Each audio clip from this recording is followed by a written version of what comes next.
चलो सब लोग एक ऐसी चीज़ के बारे में बात करते हैं जो आजकल हर जगह दिख रही है।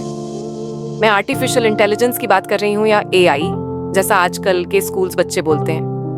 पहले एआई सिर्फ मतलब सुपर स्मार्ट कंप्यूटर्स के लिए होता था जो मुश्किल मैथ प्रॉब्लम सॉल्व कर रहे थे या चेस खेल रहे थे। लेकिन अब अरे ये तो क्रिएटिव हो रहा है। एआई ऐप अपने डिजिटल पैर उन फील्ड्स में डाल रहा है जो हमें लगता था सिर्फ हम इंसानों के लिए हैं। जरा म्यूजिक के बारे में सोचो। फॉर इंस्टेंस, एआई गाने कंपोज कर सकता है, नए बीट्स बना सकता है और फेमस सिंगर्स की नकल भी कर सकता है। सोचो एक एआई जो बिल्कुल तुम्हारे फेवरेट पॉप स्टार जैसा गाए, एक बिल्कुल नया गाना, ये हो रहा है। सीरियसली, ठीक है, तो हमें पता है एआई आर्ट्सी हो रहा है, लेकिन ये क्या कर सकता है? चलो कुछ स्पेसिफिक्स में जाते हैं, क्योंकि इसमें से कुछ चीजें तो दिमाग हिला देने वाली हैं। एआई अब फेमस आवाजों की नकल कर सकता है। ये सीख सकता है कि कोई कैसे बात करता है या गाता है, और फिर ये नया ऑडियो बना सकता है जो बिल्कुल उनकी तरह लगे। और ये सिर्फ आवाजों की बात नहीं है, एआई इमेजेस के साथ भी कमाल का है। ये एक सिंपल स्केच को फोटो रियलिस्टिक पिक्चर में बदल सकता है, या ये एक एग्जिस्टिंग फोटो को वैन गॉग या मोने जैसे फेमस पेंटर के स्टाइल में बदल सकता है। ये टेक्नोलॉजी इतनी तेजी से सीख रही है और इम्प्रूव हो रही है कि हर हफ्ते ये जो नई चीजें कर सकती है उसके साथ कदम मिलाना मुश्किल है। मूवीज और वीडियो गेम्स के बारे में भी सोचो। अब जब बड़ी नई चीजें होती हैं तो ये देखना हमेशा अच्छा होता है कि पास्ट के कुछ बहुत स्मार्ट लोगों ने क्या सोचा होगा।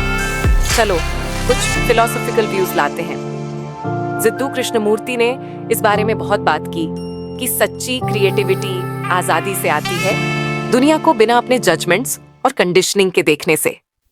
उन्होंने कहा, क्रिएटिविटी सिर्फ एक कैपेसिटी या टैलेंट नहीं है, बल्कि लाइफ को देखने का एक नजरिया है, जीने का एक तरीका है। तो उन्हें लगता था क्रिएटिविटी सिर्फ कुछ बनाने से ज्यादा थी। ये इस बारे में थी कि तुम अपने आसपास की हर चीज को कैसे देखते हो और एक्सपीरियंस करते हो। फिर है मार्क ट्वेन। उन्होंने एक बार कहा था, कोई नई आइडिया जैसी चीज होती ही नहीं है। उनका मानना था कि हम हमेशा उन चीजों को बोरो और रीमिक्स करते रहते हैं जो हमने पहले देखी या सुनी है। अगर ये इंसानों के लिए सच है तो शायद एआई का एग्जिस्टिंग डेटा के आधार पर चीजें बनाना हमारे करने के तरीके से इतना अलग नहीं है। ठीक है, चलो एआई क्रिएटिविटी और ह्यूमन क्रिएटिविटी के बीच एक बड़े फर्क के बारे में बात करते हैं, स्पीड और हाँ हम। एआई तेज है, ये मिनटों में, कभी कभी तो सेकंड्स में गाना लिख सकता है, पिक्चर बना सकता है या कहानी का ड्राफ्ट तैयार कर सकता है। सोचो एक ह्यूमन आर्टिस्ट को सिम्फनी कंपोज करने या नॉवेल लिखने में कितना समय लगता है, कभी कभी सालों पार्ट। एआई इतनी तेजी से वेरिएशंस और ऑप्शंस निकाल सकता है जो हमारे लिए नामुमकिन है। एआई की ये स्पीड और प्रोडक्टिविटी काफी कमाल की है, खासकर उन इंडस्ट्रीज के लिए जिन्हें जल्दी में बहुत सारा कंटेंट चाहिए। सोचो सैकड़ों वीडियोस के लिए बैकग्राउंड म्यूजिक चाहिए, या एक बड़े ऑनलाइन कोर्स के लिए illustrations.ai इसमें हेल्प कर सकता है। कोई प्रॉब्लम नहीं, ये थकता नहीं है, इससे कॉफी ब्रेक्स की जरूरत नहीं है, और ये 2000 सबको थोड़ी इंस्पिरेशन चाहिए, है ना? एआई और बॉलीवुड को भी। तो ये सारे क्रिएटिव आइडियाज आते कहाँ से हैं? इंसानों के लिए हम हर तरह की चीजों से इंस्पायर होते हैं। नेचर, दूसरे आर्टिस्ट्स, हमारी अपनी लाइफ, एक बहुत अच्छा सैंडविच, कुछ भी। बॉलीवुड के आर्टिस्ट्स के बारे में सोचो। फॉर एग्जाम्पल, वो कमाल का म्यूजिक और वाइब्रेंट मूवीज बनाते हैं। और हाँ, कभी कभी तुम्हें कोई धुन सुनाई दे सकती है या कोई सीन दिख सकता है जो तुम्हें हॉलीवुड या किसी दूसरी इंटरनेशनल फिल्म की याद दिलाए। क्या ये कॉपी है या ये प्रेरणा है एक आइडिया लेकर उसे अपना बनाना, उसमें अपना यूनिक कल्चरल फ्लेवर डालना? बहुत सारे आर्टिस्ट्स सिर्फ बॉलीवुड में ही नहीं बल्कि पूरी दुनिया में देखते हैं कि दूसरों ने क्या किया है। वो मास्टर से सीखते हैं, अलग अलग स्टाइल से इंस्पायर होते हैं और फिर उस पर आगे बढ़ते हैं। ये एक ऐसी बातचीत की तरह है जो सदियों से चली आ रही है। एक आर्टिस्ट कुछ बनाता है, दूसरा उसे देखता है और सोचता है, मैं इस आइडिया को एक नई डायरेक्शन में ले जा सकता हूँ। क्या एआई सिर्फ एक सुपर स्मार्ट कॉपी कैट है या कुछ और भी है? ये हमें एक बड़ी डिबेट पर लाता है। क्या एआई का काम सच में इनोवेटिव है या ये सिर्फ उसे दिखाई गई चीजों की नकल करने में बहुत अच्छा है?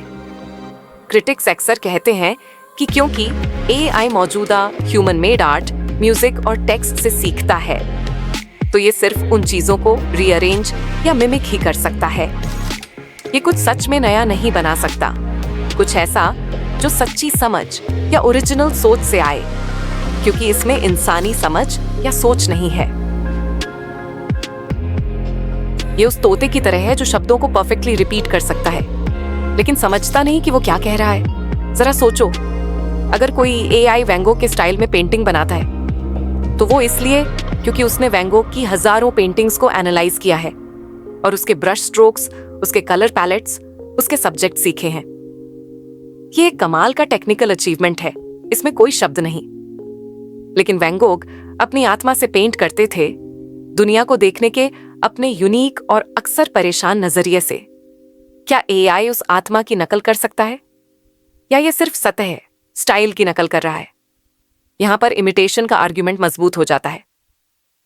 तो हम हैं, तो हमने एआई के म्यूजिक, मूवीज, आर्ट बनाने के बारे में बात की। हमने बात की कि ये कितना तेज है, ये हमारी बनाई हर चीज से कैसे सीखता है, और हमने पूछा कि क्या ये सिर्फ हमारी नकल कर रहा है, या ये सच में क्रिएटिव है। ये सब समझने में थोड़ा ज्यादा है, और ऐसा लग सकता है कि वाह, क्या हम इंसान क्रिएटिव डिपार्टमेंट में पुराने हो रहे हैं? क्या हम लड़ाई हार रहे हैं, जैसा कि उस हिंदी सवाल में पूछा गया था? मुझे ऐसा नहीं लगता, दूर दूर तक नहीं, क्योंकि ह्यूमन क्रिएटिविटी में कुछ यूनिक है जो एआई चाहे कितना भी स्मार्ट हो जाए शायद कभी रेप्लिकेट नहीं कर पाएगा, और वो है हमारी ह्यूमन स्पार्क। जरा सोचो, हमारी क्रिएटिविटी हमारे जिए हुए एक्सपीरियंसेस से आती है।